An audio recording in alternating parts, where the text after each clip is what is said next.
Things are quiet in the Atlantic right now, but could be changing as we head over through the mid portions of August. I'm meteorologist Robert Speta, always tracking the tropics out here for you. And right now, we don't have anything that you would call tropical, but we do have this area of low pressure off the coast of the Carolinas attached to a stationary boundary extending back towards the west that we're watching, and also starting to see more of the tropical waves come off of the coastline of Africa, which is important, especially when we're talking about that long-range forecast. Now, first, this stationary boundary that has this low that could be developing off of it is bringing rainfall. So we don't need a full-on hurricane to be looking at a flood risk, especially across parts of South Carolina, southeastern Georgia, and northeastern Florida. So pretty much most of the first coast, this front's just going to be lingering. But you see right there, kind of have a low developing due east of North Carolina that's going to be moving out to sea, and that could is the key word, become subtropical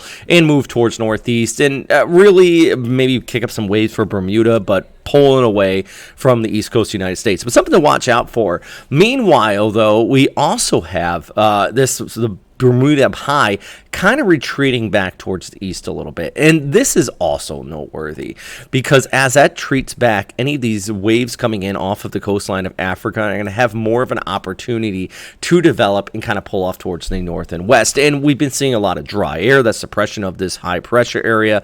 So with that weakening, it does increase that risk. And as far as August is concerned, that typically is what we tend to see this time of year. This is actually your classic formation areas through the month of August. That is climatology, by the way. That is not an actual forecast. But this right here is the Climate Prediction Center's 2-week outlook. So today is the 2nd. This is looking out to the 13th, 14th, 15th, 16th, and saying that there is a low risk, but a risk nonetheless, of tropical development off of the east coast of Florida, and maybe even into the Gulf. And this is the ensembles with the ECMWF, what we call the spaghetti plots. Kind of a good little image here for you, showing you within the ensemble. So you have your operational model, which is what we typically show, but the ensemble is all the different models within the operational, and it gives you confidence on where something could develop. And you see all these circles, that's the different little runs within it, indicating, it's trying to pull something off of our east coast, maybe over the Gulf Stream. And this is showing specifically the 14th of August. So, you know what the 14th would be?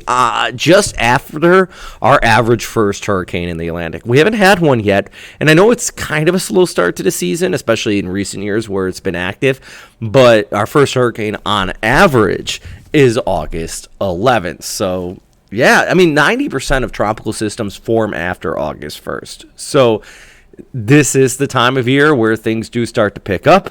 And, of course, always going to keep you posted here at firstcoastnews.com at Hurricane Central. We have plenty of new graphics we've been working on, trying to make it useful so you can go there and help forecast yourself and stay weather aware out there. I'm meteorologist Robert Speta. Thanks for stopping by, and make sure you check in for more information.